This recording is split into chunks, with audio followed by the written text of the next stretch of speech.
Good morning, dear students. Welcome to YouTube class. Today we are discussing topic of Internet क्रांति. आज की इस अवधि में हम आधुनिक युग के महत्वपूर्ण परिवर्तित चरण पर अध्ययन करेंगे, विचार विमर्श करेंगे. तो आज का चर्चित विषय है इंटरनेट क्रांति. यह एक संकलित विषय है जो किसी लेख विधान से चुनकर पाठ्य पुस्तक में छात्रों की जिज्ञासा विस्तार के माध्यम से अंकित किया गया है. इंटरनेट जिसका अर्थ है संपर्क, एक दूसरे से संपर्क साधना, क्रांति जिसे होराट कहते हैं. इंटरनेट अंदर संपर्क, ಜನಮಾನವ ಸಂಪರ್ಕ ಸ್ಥಾಪಿಸ ಮಾಡುವ ಉದ್ದೇಶದಿಂದ ಆ ಸ್ಥಾಪನೆಗಾಗಿ ಮನುಷ್ಯ ತಂತ್ರಜ್ಞಾನದ ನಿರ್ಮಾಣವನ್ನು ಮಾಡುತ್ತಾನೆ. ಈ ನಿರ್ಮಾಣಕ್ಕೋಸ್ಕರ ಅವನು ಹೋರಾಟ ನಡೆಸುತ್ತಾನೆ. ಅದಕ್ಕೆ ಈ ಪಾಠದ ಹೆಸರು ಇಂಟರ್ನೆಟ್ ಕ್ರಾಂತಿ, ಜನಸಂಪರ್ಕ ಹೋರಾಟ. ಶಬ್ದಗಳಿದ್ದಾವೆ, ಮಹತ್ವಪೂರ್ಣ ಶಬ್ದ. ಇಂಟರ್ನೆಟ್ ಅಂದರೆ ಅಂತರ್ಜಾಲ, ಕ್ರಾಂತಿ ಅಂದರೆ ಹೋರಾಟ, ದಾಯರಾ ಸೀಮೆ, ಕ್ಷೇತ್ರ, तकनीक तंत्रज्ञान टेक्नोलॉजी, दूरभाषा टेलीफोन, मुमकिन संभव. आज के कथन में जो अंश विचार विमर्श होगा उसके निहित यह शब्द उपलब्ध है.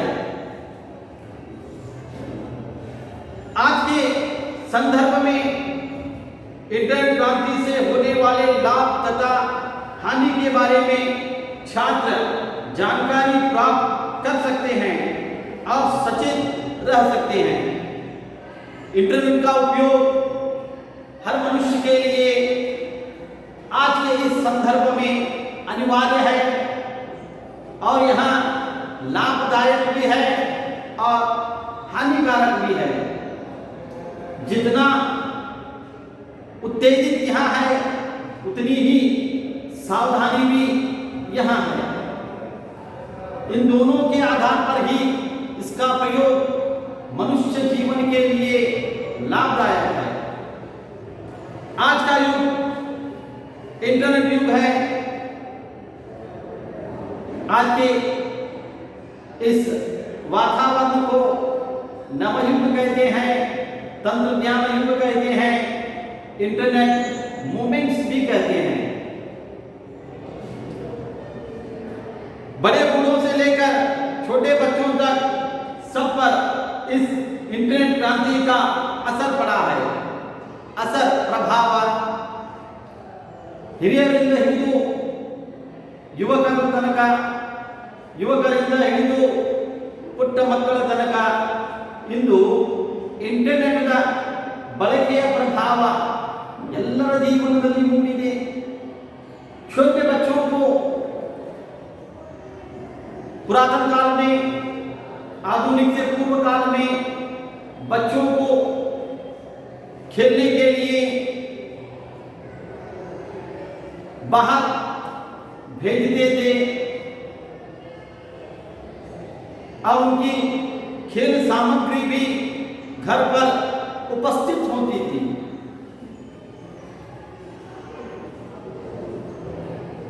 देखिए, ಮಕ್ಕಳು ಮೊದಲು ಆಟ ಆಡಲು ಆವರಣದಲ್ಲಿ ಹೋಗ್ತಿದ್ರು. ಕಬಡ್ಡಿ ಆಟ, ಕುಸ್ತಿ ಆಟ, ಖೋ ಖೋ, ಓಟಾಟ, ಲಗೋರಿ ಇತ್ಯಾದಿ ಆಟಗಳನ್ನು ಆಡುತ್ತಿದ್ದರು. ಮನೆ ಅಂಗಳದಲ್ಲಿ, ಊರಿನ ಅಂಗಳದಲ್ಲಿ. ಇದನ್ನು ಬಿಟ್ಟರೆ ಇದಲ್ಲದೆ ಮನೆ ಒಳಗ ಸಾಕಷ್ಟು ಆಟೋಮಗಳು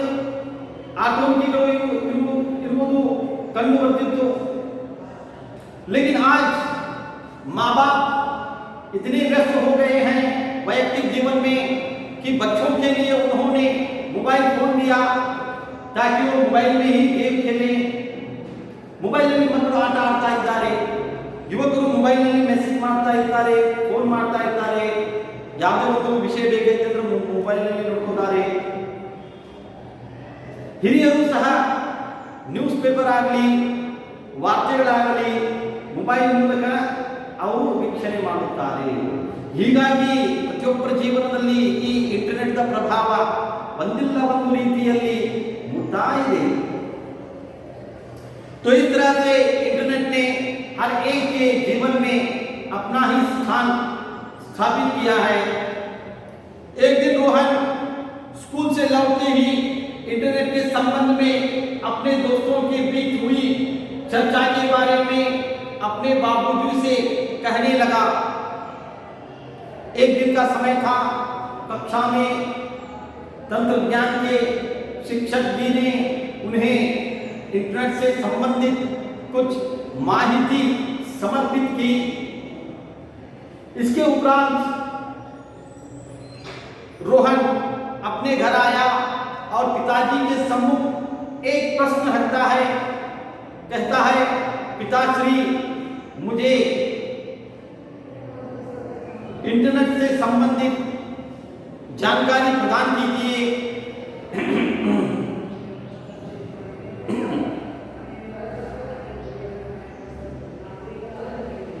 तब उन्होंने कहा कि इंटरनेट के उपयोग से इंसानी सोच का दायरा बढ़ गया है और उन्होंने बदली तकनीक के कारण जिंदगी के बदले नजरिए को भी उसे समझाया.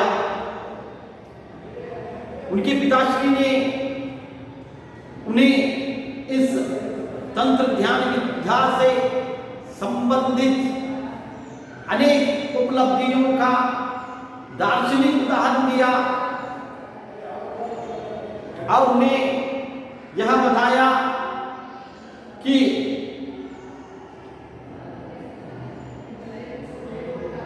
इंटरनेट के प्रयोग से मनुष्य की जीवन विचार सामर्थ्य मानव क्षेत्र संपूर्ण परिवर्तित हो गया है. मनुष्य पूर्व काल में घर पर ही विद्या प्राप्त करता था. उसके उपरांत पाठशालाएं आरंभ हो गई. वहां पर उसने विद्या प्राप्त करना आरंभ किया. उसके उपरांत इंटरनेट आए. इंटरनेट के द्वारा वह इतना तीव्र हो गया है, उसकी स्मृति सामर्थ्य असीमित हो गई है. इंटरनेट के द्वारा वह आकाश में रचित ग्रहों के बारे में जानकारी प्राप्त कर रहा है. पाताल के भीतर होने वाली गतिविधियों को स्मरण कर रहा है. इस तरह से मनुष्य ने अपनी जीवन व्यापी विस्तार कर आगे बढ़ रहा है.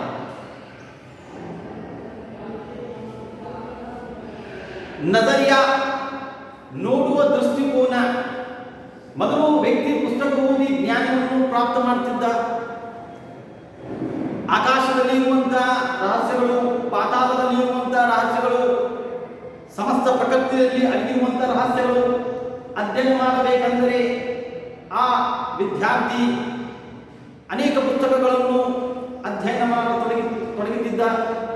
ಆದರೆ ಇತ್ತೀಚೆಗೆ ಒಂದೇ ಒಂದು ಇಂಟರ್ನೆಟ್ ಮೂಲಕ ಸಮಸ್ತ ಮಾಹಿತಿಗಳನ್ನು ತನ್ನ ಜೀವನದಲ್ಲಿ ನಿಯುಕ್ತ ಮಾಡ್ತಾ ಇದ್ದಾನೆ. ಹೀಗಾಗಿ ಮನುಷ್ಯನ ನೋಡುವ ದೃಷ್ಟಿ ಆಗಲಿ, ಅವನ ವಿಚಾರ ಸಾಮರ್ಥ್ಯ ಆಗಲಿ, ಅವನು ಜೀವನದ ಭಂಗಿ ಆಗಲಿ ಸಂಪೂರ್ಣವಾಗಿ ಪರಿವರ್ತನೆ ಆಗಿದೆ. लेकिन रोहन इतने से संतुष्ट नहीं हुआ. वह इंटरनेट के बारे में विस्तृत जानकारी पाना चाहता था. लेकिन रोहन को यहाँ माहिती हृदय स्पर्श नहीं हो पाई, इसलिए रोहन ने और माहिती प्राप्त करने की इच्छा प्रकट की। पिताजी से कहा, पिताजी मुझे और माहिती चाहिए, मुझे संतुष्टि पूर्णता से न हो पाई, इसलिए मुझे अन्य माहिती इंटरनेट से संबंधित प्रदान कीजिए। बाबूजी इतना ही जानते थे कि इंटरनेट का एक तरह से विश्वव्यापी कंप्यूटरों का अंतर्जाल है, जिसकी वजह से पूरे विश्व का विस्तार एक गांव सा छोटा हो गया है। अब ತಂದೆಗೆ ಇಷ್ಟವತ್ತಿತ್ತು ಏನೆಂದರೆ ಸಮಸ್ತ ವಿಶ್ವವನ್ನು ಒಂದು ಪುಟ್ಟ ಗ್ರಾಮದಲ್ಲಿ ಈ ಇಂಟರ್ನೆಟ್ ಸಮಸ್ತ ವಿಶ್ವವನ್ನು ಒಂದು ಪುಟ್ಟ ಗ್ರಾಮದಲ್ಲಿ ಪರಿವರ್ತನೆ ಮಾಡಿದೆ. ನೋಡಿ, ನೀವು ಸಾಮಾನ್ಯವಾಗಿ ನೋಡುವಾಗ ಒಂದು ನಗರದ ಕ್ಷೇತ್ರ, ಒಂದು ನಗರದ ವಿಸ್ತಾರ, ಅದೇ ಗ್ರಾಮದ ಕ್ಷೇತ್ರ, ಆ ಗ್ರಾಮದ ವಿಸ್ತಾರದಲ್ಲಿ ಅನೇಕ ಜಾಂತರ ವ್ಯತ್ಯಾಸ ಇರುತ್ತದೆ. ಹೀಗಾಗಿ ಸಮಸ್ತ ಪ್ರಕೃತಿಯ ಅಧ್ಯಯನ ಆಗಲಿ, ಈ ಇಂಟರ್ನೆಟ್ ಒಂದು ಪುಟ್ಟ ಗ್ರಾಮದ ರೂಪದಲ್ಲಿ ಪರಿವರ್ತಿಸಿದೆ. ಆ ಅಧ್ಯಯನ, ಆ ವಿಷಯ ಪ್ರಾಪ್ತಿ ಒಂದು ನಗರಷ್ಟ ವಿಶಾಲವಿತ್ತು. ಆದರೆ ಈ ಇಂಟರ್ನೆಟ್ ಬಳಕೆಯಿಂದ ಇಂದು ಆ ಸಮಸ್ತ ವಿಷಯ ಒಂದು ಗ್ರಾಮೀಣ ರೂಪದ ತಾಳಿದೆ.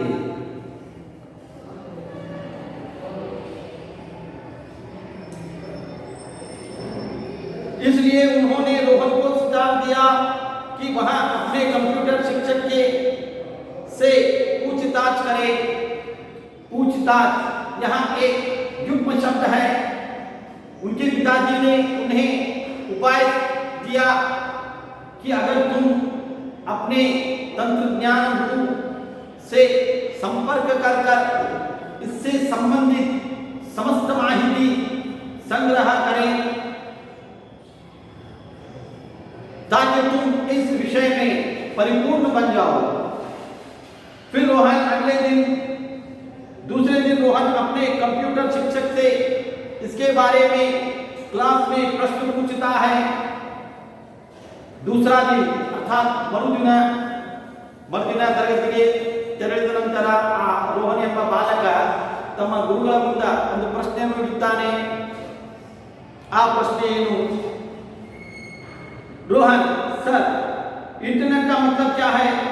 इससे किस प्रकार की क्रांति हुई है? रोहन पूछता है, गुरुजी इंटरनेट किसे कहते हैं? इसका तात्पर्य क्या है? इसका मूल रूप क्या है? इसका स्वरूप क्या है?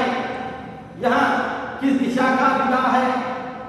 हमें संपूर्ण माहिती अर्पण करें, इसकी जानकारी प्रदान करें। यह प्रश्न पूछते ही शिक्षक प्रसन्नदायक हो गए। बड़ा अच्छा सवाल है, तुमने जो प्रश्न पूछा वह उत्तम प्रश्न है। कक्षा के विषय के आधार पर यह अनिवार्य प्रश्न है। सुनो इंटरनेट अनगिनत कंप्यूटरों के कई अंतर्जालों का एक दूसरे से संबंध स्थापित करने का जाल है।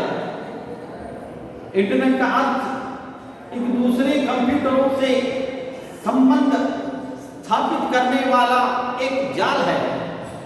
अंदरे one internet, one technology materials now ಬಳಕೆ ಮಾಡ್ತಾ ಇದ್ದಾಗ ಅದು ಸಂಪರ್ಕ ಇಲ್ಲಿ ಆಗುತ್ತದೆ. ಇಲ್ಲಿಂದ ನೇರವಾಗಿ ಇಲ್ಲಿ ಸಂಪರ್ಕ ಆಗುತ್ತದೆ. ಇಲ್ಲಿ ಏನು ಇನ್ಫಾರ್ಮೇಶನ್ ಸಿಗ್ತಿಲ್ಲ, ಆ ಇನ್ಫಾರ್ಮೇಶನ್ ರೀಆನ್ಸರ್ ಆಗಿ ಇಲ್ಲಿ ಪ್ರೊಡಕ್ಷನ್ ಆಗುತ್ತದೆ. ಇಲ್ಲಿನ ಪ್ರೊಡಕ್ಷನ್ ಇಲ್ಲಿ ಏನಾಗುತ್ತೆ, ರಿಸೀವ್ ಆಗುತ್ತೆ. ಸೊ ಈ ರೀತಿ ಇಂಟರ್ನೆಟ್ ಅನ್ನೋದು ಒಂದು ಸರ್ಕ್ಯುಲರ್ ರೂಪದಲ್ಲಿ ಬಳಕೆ ಆಗುತ್ತದೆ. ಸೊ ಗುರುಗಳು ಒಂದು ಮಾದರಿಯ ರೂಪದಲ್ಲಿ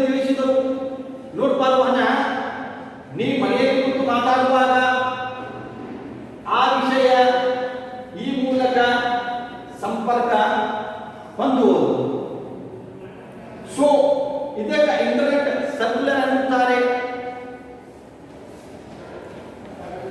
ಒಂದು ಕಂಪ್ಯೂಟರ್ನಿಂದ, ಒಂದು ಮೊಬೈಲ್ನಿಂದ, ಒಂದು ತಂತ್ರಜ್ಞಾನ ಮೂಲಕ ಇನ್ನೊಂದು ತಂತ್ರಜ್ಞಾನಕ್ಕೆ, ಇನ್ನೊಂದು ಕಂಪ್ಯೂಟರ್ಗೆ, ಇನ್ನೊಂದು ಮೊಬೈಲ್ಗೆ ಸಂಪರ್ಕ ಮಾಡುವಾಗ ಆ ಸಂಪರ್ಕ ಸೇತುವನ್ನು ನಿರ್ಮಾಣ ಏನು ಆಗುತ್ತಾ ಆ ಸೇತುವಿಗೆ ಇಂಟರ್ನೆಟ್ ಎಂದು ಕರೆಯುತ್ತಾರೆ ಅಂತ ಅವರು ತಿಳಿಸಿದರು. तो इंटरनेट से हमें क्या लाभ है? आज इंसान के लिए खान पान युग में शब्द जितना जरूरी है इंटरनेट भी उतना ही आवश्यक हो गया है. इंटरनेट अनिवार्य थे. इंटरनेट की आवश्यकता आज मानव के लिए व्यंजन, आहार पदार्थ, फल, जल जितना अनिवार्य है उतना ही अनिवार्य इंटरनेट का उपयोग है. आहार और जल मनुष्य को जीवन प्रदान करते हैं और इंटरनेट आगे का मार्ग प्रदान करता है. इसीलिए दोनों अनिवार्य हैं. अजीत रोहन के उपरांत अजीत में भी जहां माहिती जिज्ञासा की अपेक्षा उत्पन्न हो गई, अजीत ने भी एक प्रश्न गुरुजी के सम्मुख रखा. वह कैसे सर? ಗುರುಗಳೇ, ಅದು ಹೇಗೆ? ನೀವು ಹೇಳಿದ್ರು ಈ ರೀತಿ ಸರ್ಕ್ಯುಲರ್ ಆಗುತ್ತದೆ, ಅದು ಒಂದು ಸೇತು, ಅದು ಹೇಗೆ ಸಂಭವ ಅಂತ ಅಜಿತ प्रश्न मानता. शिक्षक कुछ साल पहले दूर रहते रिश्तेदार या दोस्तों को कोई खबर देनी पड़ती तो हमें चिट्ठी लिखनी पड़ती थी या दूर भाषा का उपयोग करना पड़ता था. गुरु वह शिक्षक विद्यार्थी से ज्ञानपूर्वक अपने विचारों को समस्त कक्षार्थियों और अजीत को विमर्श करते हैं. कहते हैं, देखो अजीत, कुछ साल पूर्व अर्थात 16वीं सदी, 17वीं सदी, 18वीं सदी, 15वीं सदी, 14वीं सदी या फिर 19वीं सदी तक हम लोग किसी को बात करके किसी को पूछना पड़ता. अर्थात ನಮ್ಮ ಸಂಬಂಧಿಗಳು, ನಮ್ಮ ಪರಿಚಯಸ್ಥರು, ಮಿತ್ರರು, ಆತ್ಮೀಯರು ಬೇರೆ ನಗರದಲ್ಲಿ, ಬೇರೆ ಊರಿನಲ್ಲಿ, ಬೇರೆ ರಾಜ್ಯದಲ್ಲಿ ವಾಸ ಆಗಿದ್ದಾಗ, ವಲಸೆ ಆಗಿದ್ದಾಗ ಅವರ ಜೊತೆ ಸಂಪರ್ಕವನ್ನು ಹಂಚಿಕೋಬೇಕೆಂದರೆ ನಾವು ಪತ್ರಗಳ ಮೂಲಕ ಸಂಪರ್ಕವನ್ನು, ಟೆಲಿಫೋನ್ ಮೂಲಕ ಸಂಪರ್ಕವನ್ನು ಅಥವಾ ಸಂದೇಶ ಮೂಲಕ ಸಂಪರ್ಕವನ್ನು ಮಾಡಬಹುದು. ಆದರೆ ಇಂದಿನ ಕಾಲದಲ್ಲಿ ಏನಿದೆ, ಇಂಟರ್ನೆಟ್ ಮೂಲಕ ಜಸ್ಟ್ 5 सेकंड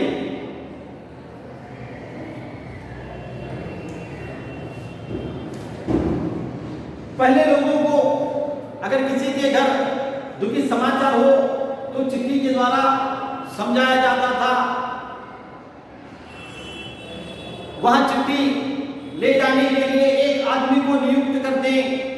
वह व्यक्ति एक स्थान से दूसरे स्थान जाता, वहां संदेश देता, फिर वहां से लौटा.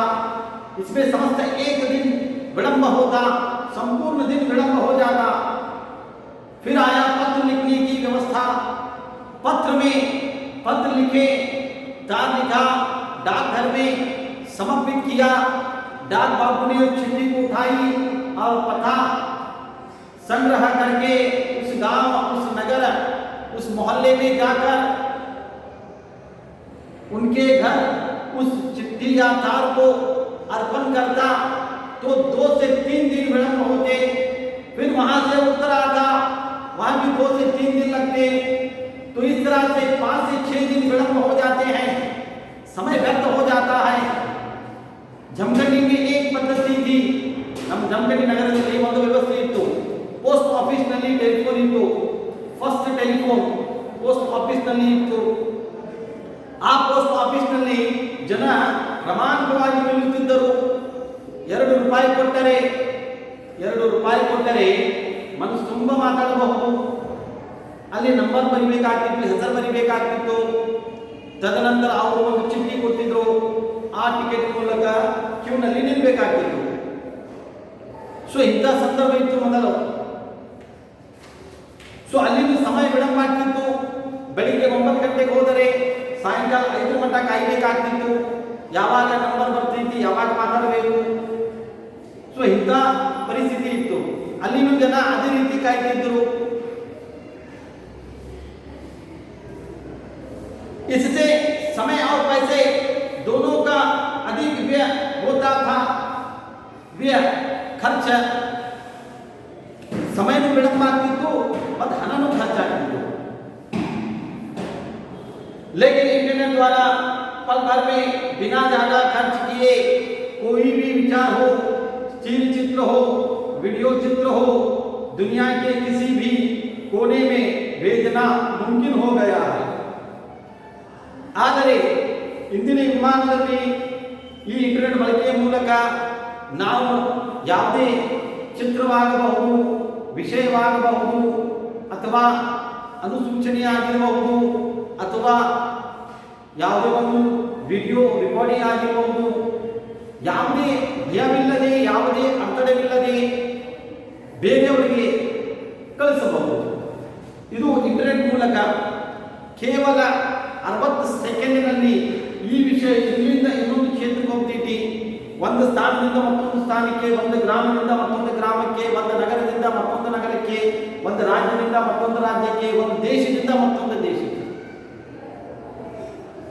ಸೊ ಹೀಗೆ ಈ ಇಂಟರ್ನೆಟ್ ಮೂಲಕ ಸರಳ ಮತ್ತು ಸುಲಭ, ಸಮಯ ಮತ್ತು ಹಣ ಉಳಿಸುವಂತ ಬದುಕಾಗಿದೆ. तुम चाहो तो पूरे एक पुस्तकालय की किताबों के विषय को कम समय में कभी भी भेज सकते हो.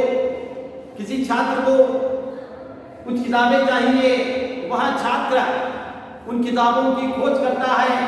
उसे ज्ञात होता है कि यह किताबें उस स्थान में हैं, परंतु वहां मेरा जाना असंभव है. वहां किताबों मंगवा सकते हैं, मगर जाकर लाना कठिन है. तो सरल करने के लिए वहां छात्र उपाय करता है कि अपने मोबाइल के डेटाबेस में सारे पुस्तकों के नाम अंकित करके वहां अपने मित्र को या फिर उस पुस्तकालय के महोदय को भेजता है. इसके बीच उन दोनों के व्यवहार में कोई व्यवधान नहीं आता. व्यवधान ही यहाँ संपर्क होता है. वह जितनी चाहे किताबें मंगवा सकता है. यह केवल इंटरनेट की सहायता से ही संभव है. इंटरनेट आधुनिक जीवन शैली का महत्वपूर्ण अंग बन गया है. इस तरह से इंटरनेट के प्रयोग से इंटरनेट आधुनिक जीवन का एक महत्वपूर्ण अंग बन गया है. जिस तरह से मनुष्य के शरीर में हृदय एक महत्वपूर्ण अंग है, श्वासकोश एक महत्वपूर्ण अंग है, नेत्र एक महत्वपूर्ण अंग है, कान एक महत्वपूर्ण अंग है, मस्तिष्क एक महत्वपूर्ण अंग है. तो ऐसे ही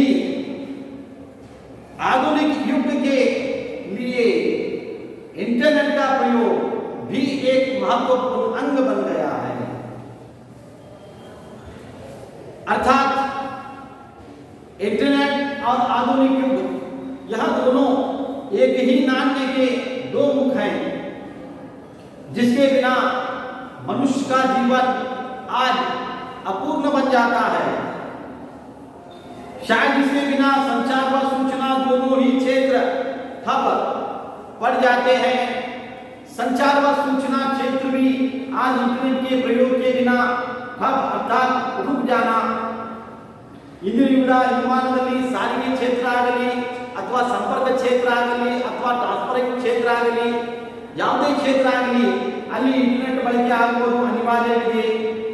ಇಂಟರ್ನೆಟ್ ಬಳಕೆ ಆಗದೇ ಇದ್ದರೆ ಆ ಕಾರ್ಯಕ್ಷೇತ್ರ ಸ್ಥಗಿತ ಆಗ್ತಿದ್ದು ನಿಂತು ಹೋಗ್ಬಿಟ್ಟಿದ್ದೆ. ಈಗ ಕೆಎಸ್ಆರ್ಟಿಸಿಯಲ್ಲಿಯೂ ಸಹ ಇಂಟರ್ನೆಟ್ ಬಳಕೆ ಬೇಡಿಕೆ ಆಗ್ತಾ ಇದೆ. ಸಾರಿಗೆ ಕ್ಷೇತ್ರದಲ್ಲಿ ಬೇಡಿಕೆ ಇದೆ ಇಂಟರ್ನೆಟ್ದು. ಸೊ ಹೀಗಾಗಿ ಒಟ್ಟಿನಲ್ಲಿ ಹೇಳಬೇಕಂದ್ರೆ ಕೊನೆಯಾಗಿ ಸಂಪೂರ್ಣ ಹಿಂದಿನಮಾನದ ಯುಗ ಇಂಟರ್ನೆಟ್ ಯುಗವಾಗಿದೆ. ಏಕೆಂದರೆ ಇಂಟರ್ನೆಟ್ ಬೇಡಿಕೆ ಅಧಿಕವಿದೆ, ಇಂಟರ್ನೆಟ್ ಇಲ್ಲದೆ ಜೀವನ ಅಪೂರ್ಣವಾಗಿದೆ. ಹೀಗಾಗಿ ಹಿಂದಿನ ಯುಗ इंटरनेट युग आगे. सो अब तक हमने देखा प्रभाव वृद्ध व्यक्ति, युवा व्यक्ति, बालक इन सबके जीवन में इंटरनेट का प्रभाव हो रहा है. परिवर्तन, मनुष्य का जीवन संपूर्ण परिवर्तन हो गया है. कल तक मनुष्य एक विषय को अन्य स्थान पर पहुंचाने के लिए अधिक समय लेता था, मगर अब क्षणिक तक सेकंड में ही अपनी विचारधारा को अन्य व्यक्ति तक पहुंचा रहा है. संपर्क, एक दूसरे के संपर्क में हम आ भी सकते हैं इंटरनेट द्वारा. अब देखिए फोन पर केवल बात होती थी, चिट्ठी में केवल विषय होता था, मगर स्काइप ऐप के द्वारा हम वीडियो कॉल कर सकते हैं, एक दूसरे को देख सकते हैं, वहाँ किस स्थिति में है, कहाँ पर है, हम किस स्थिति में है, हम कहाँ पर हैं, हम प्रत्यक्ष बात कर सकते हैं, संपर्क कर सकते हैं. यह केवल हुआ इंटरनेट के द्वारा. संपर्क साधन, संचार व सूचना, सारी व्यवस्था हो या फिर सूचना विभाग हो, यहाँ दोनों ही इंटरनेट के बिना रुक से जाते हैं. इसलिए इंटरनेट आज के युग को अपनी ओर आकर्षित कर रहा है. सो आज की अवधि में इंटरनेट क्रांति से संबंधित इतनी ही जानकारी. तो आने वाले अवधि में हम देखेंगे क्या बैंकिंग क्षेत्र में भी इंटरनेट अनिवार्य है, क्या कृषि क्षेत्र में या फिर अन्य किसी विधान में भी, सरकारी क्षेत्र में भी, वैयक्तिक जीवन में भी इंटरनेट आवश्यकता है. वीडियो कॉन्फ्रेंसिंग किसे कहते हैं, ई प्रशासन किसे कहते हैं, इंटरनेट से कितना लाभ है उतनी हानि भी है. इन सभी विषयों पर हम अगले चरण में अध्ययन करेंगे. सो इस अवधि से संबंधित गृह कार्य, संचार व सूचना के संबंधित माहिती संग्रह करें. घर पर रहे, सुरक्षित रहे. जय हिंद.